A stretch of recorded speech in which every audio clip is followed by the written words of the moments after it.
you have to kind of shut off this husband wife mentality. You have to be like, hey, we're coworkers. I respect your decision. I respect you. You have to respect me for my decisions. And if I don't agree with you, I'm not going to tell you in public. I'm going to get home and bitch you out when we get home tonight. Welcome back to part 2 with Jessica Holmes of Kilgore, Texas. She is not only a 30 under 30 realtor, a rising star, what else? Top realtor. What was the other part? 30 under 30, rookie of the year. Rookie of the year.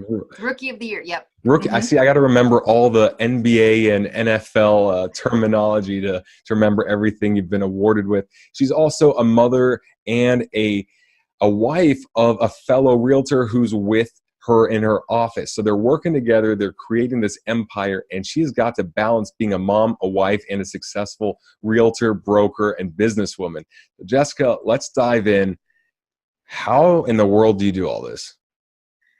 It's not with a lot of patience and a lot of wine. Definitely, for sure. It's one of those things you take it day by day. There's some days where I just, I'm like, what am I doing? And then other days it's like, I can't imagine doing anything else in the world. Okay, so let's go to those days where it's really stressful, things are going wrong, the kids are crying, your husband's asking for paperwork or for something. What's going on during those days? It's a lot of alone time, just like, hey, I've got to have a moment. Let me just breathe for a second.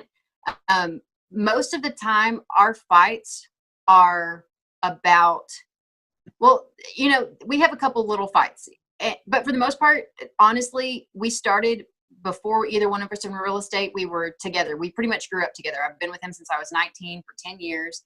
He's seen me go from a college kid struggling, to make ends meet to, trying to find my way, trying to get a job after I graduated college, what I wanted to do. And then he's been with me the whole crazy ride of real estate, from starting and having no money to being as successful as we are today. And sometimes he's like, listen, you've got to pull your head down a little bit because you're a little inflated. But for the most part, he's my best friend. I mean, he when I'm not with him and something awesome happens, he's the first person I call. And I think that's very healthy, is that you already have this, because to work with somebody, it's no longer, you have to kind of shut off this husband wife mentality. You have to be like, hey, we're coworkers. I respect your decision. I respect you. You have to respect me for my decisions. And if I don't agree with you, I'm not going to tell you in public. I'm going to get home and bitch you out when we get home tonight. But I think that is probably one of the most important factors, is like, hey, we're going to have discussions. We're going to have fights. We're going to have disagreements. But at the end of the day, our marriage is number one. And that is my top priority in everything. Most of our fights consist of decision making, whether it's where to invest our money, where to, what type of marketing do we do? What do we need to be involved in? Most of our fights are about that.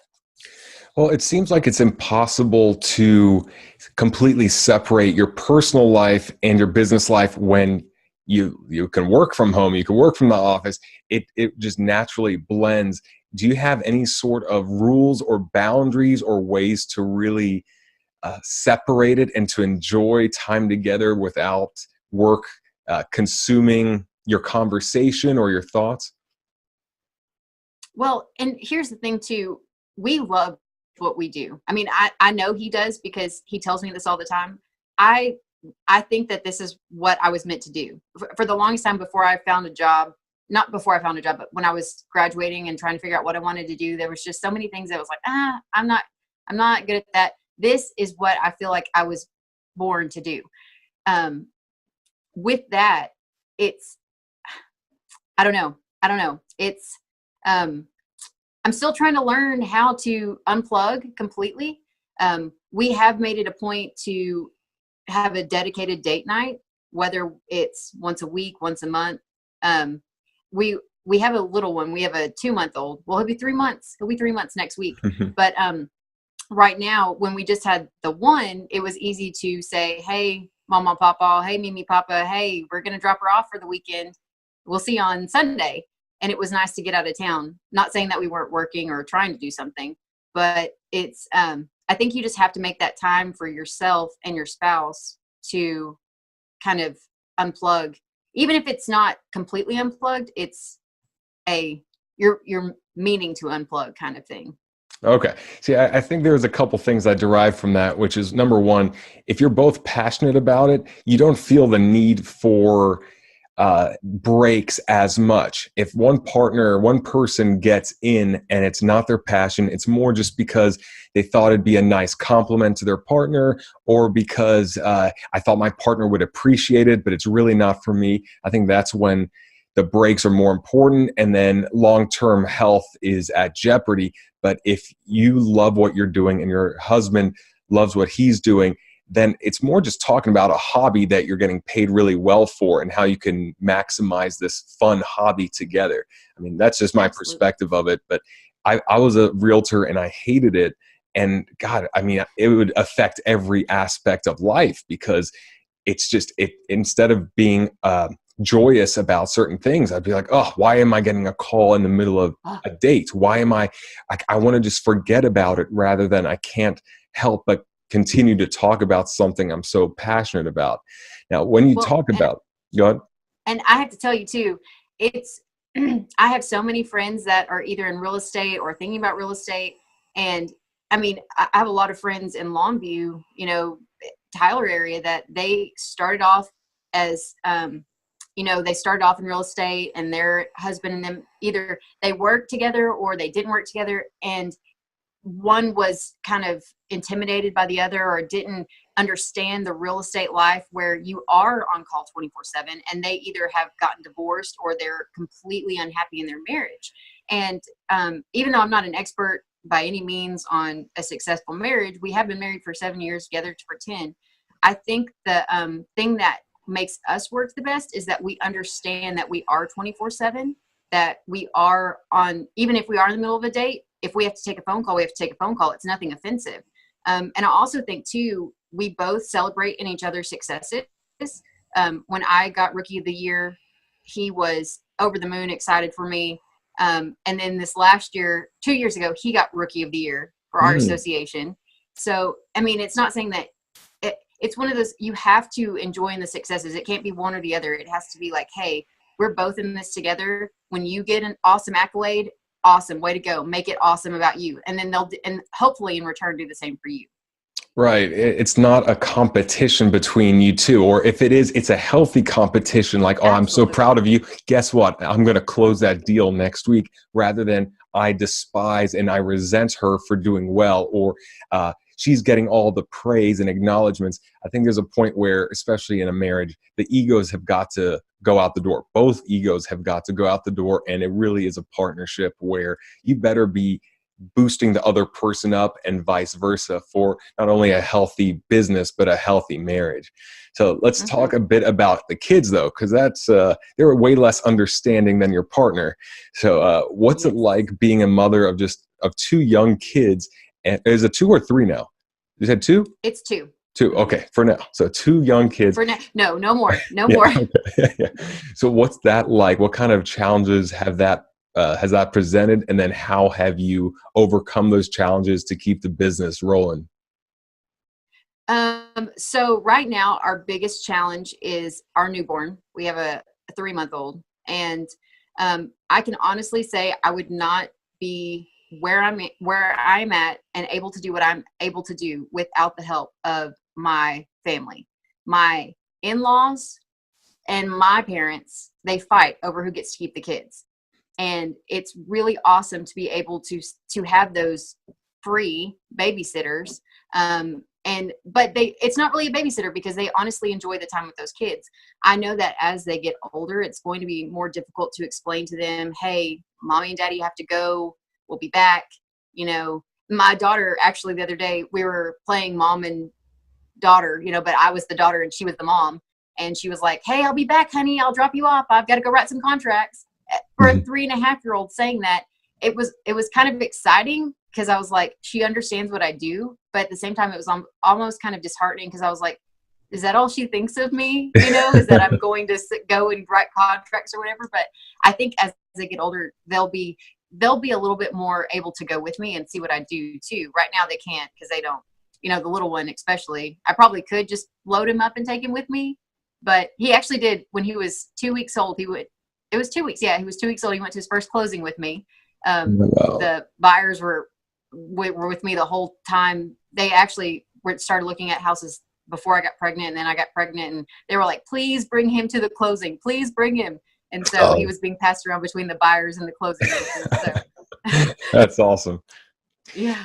Now, all right. Now, you were fortunate enough to have family nearby to really help out. Could you imagine what you would do or what you would advise other realtors to do if they had a newborn? Is it pretty much just do what you can? Is there anything creative that other agents have done that don't have as much of a support system?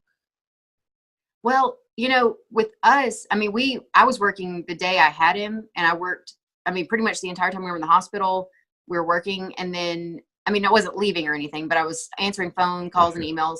And then, I mean, it was probably 2 or 3 days after we got home, I was back at the office, not full time, but, kind of easing my way back into it.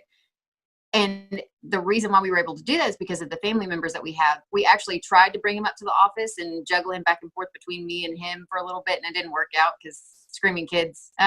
But I would say time management is essential. There's so many things and so many aspects that we can do as realtors from home or from mobile, that if you can get things lined up right, you can say, hey, these days I'm going to stay at home and do phone calls and advertising and all that other stuff. And then these are the days it's going to be a little tricky to do, but maybe these are the days that I can go and show and be out and about, and then maybe have a babysitter or a caregiver or something along those lines to, pick up the slack where you can't take care of them.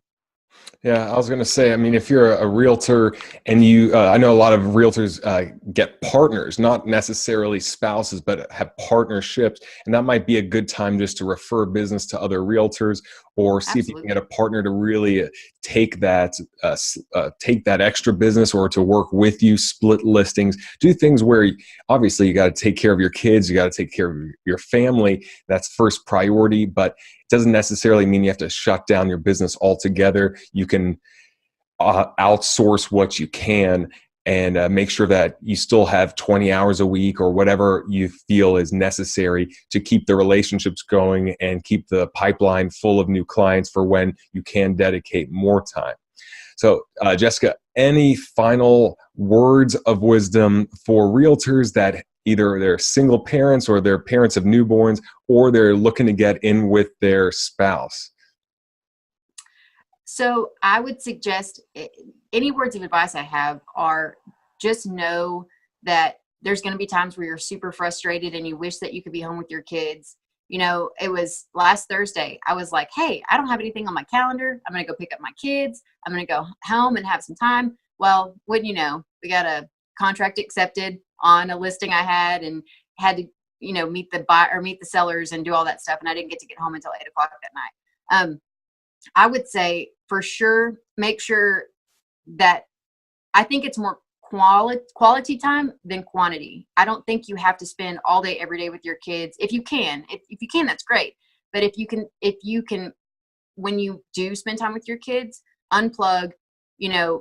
I'm lucky enough. I have an office manager assistant that, she'll pick up a lot of the slack for me when I can't do things. But and also I have a husband that when I need to go do something, I can say, hey, I don't want to get out of the house today. Can you go show these houses for me?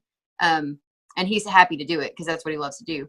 But if you can just make sure that when you are with your kids, they know how much you love them and how much that what you do is for them, then they're going to be fine. I hope. They'll be fine, I'm sure. Well, thank you so much for joining us again on the Millennials Guide to Real Estate. Click the contact information below to get a hold of Jessica and ask her any questions, especially if you're in that East Texas area. If you're down in Kilgore, you have the go-to realtor. Her and her husband would be happy to help you. So thank you so much. And until next time, enjoy the rest of your 2019 and see you later. Awesome.